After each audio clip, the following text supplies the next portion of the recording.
Meet Mark.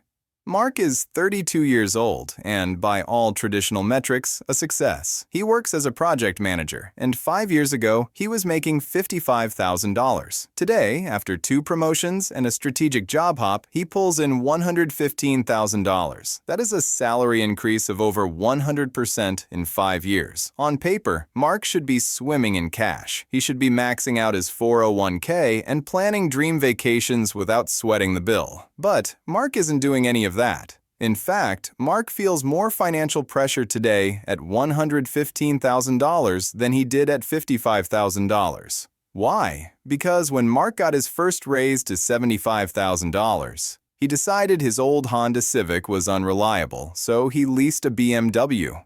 The payment was manageable, just $550 a month. When he bumped up to $95,000, he decided he needed his own space. So he moved into a luxury one-bedroom downtown. Rent went from $900 to $2,600. And when he hit $115,000, he decided he deserved to eat better and dress better.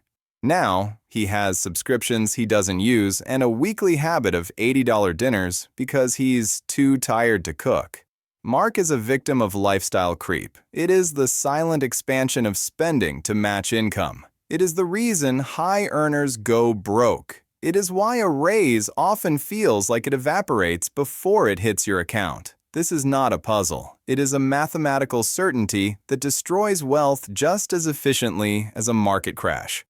To understand the devastation, we need a control group. Enter Sam. Sam works in the same department as Mark. He started at the same time, at the same salary, and received the exact same promotions. Today, Sam also earns $115,000. But Sam decided 5 years ago that his cost of happiness was fixed. When Sam got that first raise, he didn't upgrade the car. He kept driving his paid-off Toyota. When he jumped to $95,000, he didn't move to the luxury high-rise. He stayed in his modest, clean apartment. At $115,000, Sam still cooks at home. From the outside, Mark looks successful. He has the watch, the car, and the zip code. Sam looks average. But let's look at the math because it tells a horror story. After taxes, let's assume both men take home roughly $6,800 a month. Mark's lifestyle has inflated to consume his entire paycheck. His rent is $2,600. His car lease and insurance run him $900. His student loans take $500. His food, entertainment, and basics devour the remaining $2,800. Mark saves $0.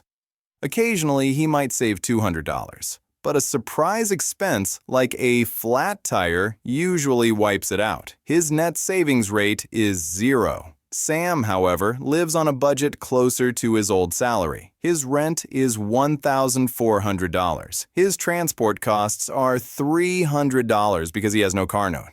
His lifestyle expenses are tighter. All in, Sam spends $4,000 a month to live a comfortable life. That leaves him with $2,800 a month in surplus capital. That is $33,600 a year that Sam keeps, while Mark sets it on fire to maintain an image. Here is where the math gets violent. Let's project this forward 10 years. Both continue to earn good money. Mark continues to spend everything because he believes earning more means he must spend more. He saves nothing. In 10 years, Mark has a closet of old clothes, a lease on a newer car, and a net worth of 0. Sam takes his $2,800 a month and invests it in a standard S&P 500 index fund, assuming a 7% annual return. He doesn't time the market, he just buys it. In 10 years, Sam doesn't just have savings. Sam has nearly $480,000, $500,000. Mark and Sam have the exact same talent and income, but one is broke, terrified of losing his job. The other is a half-millionaire who could quit tomorrow. The difference wasn't income. The difference was that Mark allowed his lifestyle to creep, and Sam built a firewall against it. Lifestyle creep never feels like a mistake in the moment. It feels like adulting. You tell yourself, I worked hard, I deserve a better apartment, and you do deserve to enjoy your money. But when every raise is absorbed by a permanent increase in fixed costs, you are not getting richer.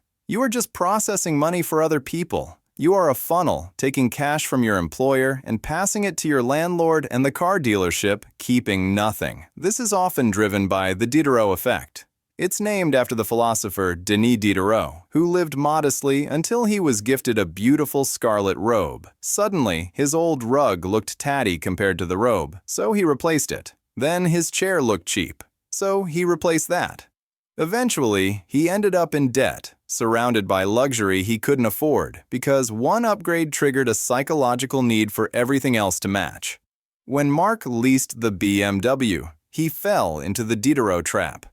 You can't drive a BMW and wear a cheap watch, so he bought a Tag Heuer. You can't wear a Tag Heuer and eat Hot Pockets, so he started going to steakhouses. The upgrade of one part of your life creates friction with the rest, pulling everything up to a new, expensive baseline. Once established, that baseline is agonizing to lower. This is why bankers earning $500,000 file for bankruptcy. Their baseline crept so high that even a massive income couldn't sustain it. So, how do you fight it? You don't have to live like a monk. The solution is the 50% rule. The next time you get a raise or a bonus, take exactly 50% of the new money and automate it into savings immediately. If you get a $10,000 raise, that's roughly $600 extra a month. Take $300 and set up an automatic transfer to your brokerage account. You never see it. Then, take the other $300 and enjoy it. Upgrade your car, eat out more. This allows you to feel the reward of the promotion, but it mathematically guarantees your savings rate scales with your income. If Mark had done this since he was making $55,000, he wouldn't be broke. He would have hundreds of thousands of dollars and still be driving a nicer car than when he started. The problem isn't spending. The problem is spending all of it. We live in a culture that screams that income equals wealth. We ask, what do you make? Not, what do you keep? But income is not wealth. Income is a stream of water. Wealth is the reservoir. If you have a massive river flowing through, but your dam is full of holes, you will be dry the moment the rain stops. Mark has a big river but no dam. Sam built a reservoir. This is the critical shift. You must decouple your ego from your spending. Realize that the guy in the older car might not be broke. He might be buying his freedom. And the guy in the luxury lease might not be rich. He might be the highest paid servant to his own lifestyle. When you stop trying to look rich, you have the resources to become rich. It is a trade-off. You trade the validation of strangers for the security of a bank account that grows while you sleep. You trade the momentary dopamine of a purchase for the peace of mind of financial autonomy. Sam isn't just saving money. He is buying options. He is buying the ability to walk away from a toxic boss or start a business. Mark is buying heated seats. Which one is winning?